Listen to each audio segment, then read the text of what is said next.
Je m'interroge ce jour sur la question de l'inertie de la mairie de la ville dans ses différentes politiques et missions, notamment sur son intention de déguerpir les populations sur 250 km du linéaire des drains pour prévenir les inondations dans la ville de Douala. Il y a quelques semaines, nous nous interrogions véritablement sur cette intention que nous avons trouvée louable de la mairie de nettoyer les alentours des drains afin de permettre aux eaux de librement circuler afin de retrouver le fruit. Nous sommes allés plus loin en demandant à ce que soient restitués les bassins de retenue d'eau. Nous avons parlé de la descente de Bokom, Makepen, Misoke, où on a désormais un camp menuiserie, un camp de bois, dépôt de bois. Nous avons soulevé la question du parcours Vita, où le bassin et les hectares sont littéralement accaparés par les barons de ce régime. Le maire de la ville de Douala, Roger Bassadiné, avait annoncé une grande campagne d'information à l'intention des occupants de ses abords. Une campagne qui a démarré et dont l'objectif était de demander aux gens déguerpissez avant qu'on ne vous déguerpisse. Opération qui visait à améliorer la mobilité de la ville. Le maire avait dit devant tout le monde qu'il y aura une route qui ira le long du drain du parcours Vita jusqu'à Koto. Nous l'avons décrié parce qu'en face du parcours Vita, il y avait une barrière. Regardez ce qui est en train de se passer. Regardez vous-même par les yeux, monsieur le maire, Roger Bassadiné, ce qui se passe là-bas depuis hier. Regardez l'état si la régie le permet.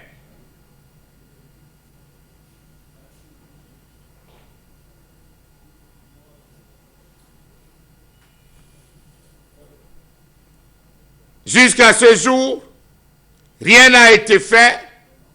Voilà l'état des lieux. Il y a un caterpillar qui depuis hier travaille à procéder au remblage.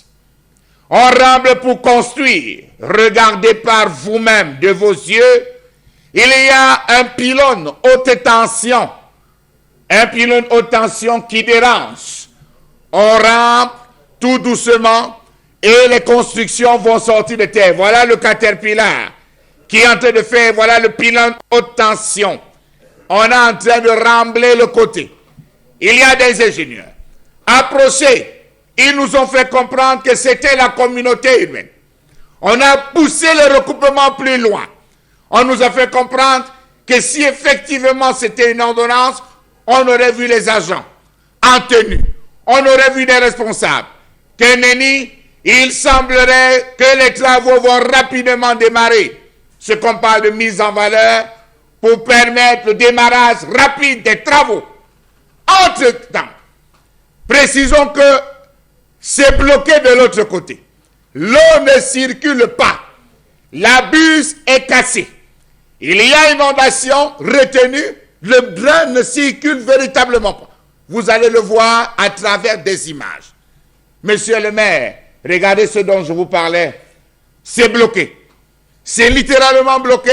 On est en train de rembler pour construire. Madame le ministre de la ville, Ketia Cortés, monsieur le ministre de l'Environnement, monsieur le gouverneur, monsieur le préfet, monsieur le sous-préfet, regardez ce qu'on est en train de faire dans une ville comme Douala. Il semblerait que c'est l'ancien délégué régional, l'ancien délégué régional à la sûreté nationale, qui aurait acquis, on parlait il y a quelques semaines, d'un haut commis de la police, qui aurait acquis cet espace. On soupçonne qu'il aurait cédé, au vu des pressions, il aurait cédé à une autre dame. Toujours des barons de ce régime, qui ont rapidement entamé. Voilà bus. Est-ce qu'avec ça, la route on n'aura pas un effondrement de l'axe routier d'ici peu? Est-ce que là, il n'y aura pas un affaissement? Qu'est-ce qu'on est en train de vouloir faire de ce côté du parcours Vita? Vous-même lancez les yeux, regardez, la retenue, ça coule pas, ça stagne, des deux côtés ça stagne, l'on n'avance pas. Voilà les travaux, voilà l'état de la buse, et voilà la route. Le maire a-t-il les mains liées? Vivement qu'elles soient déliées par Madame le ministre, Madame le Mindu, Célestine Ketia Cortès, le ministre de l'Environnement, parce que ça c'est une question environnementale, il faut libérer, il faut intervenir. Monsieur le gouverneur, il est plus que jamais temps que vous descendez dans ces lieux. Le désordre n'a eu de cesse, a perdurer comme il est en train de le faire. Il faut qu'on marque un stop. Voilà dans les propriétaires du Cameroun. Ils ont déjà démarré les travaux dans une indifférence totale. On nous a soufflé que la construction sera à droite. On va faire des bus et on va implémenter au-dessus des bus et laisser l'eau couler tout simplement en bas.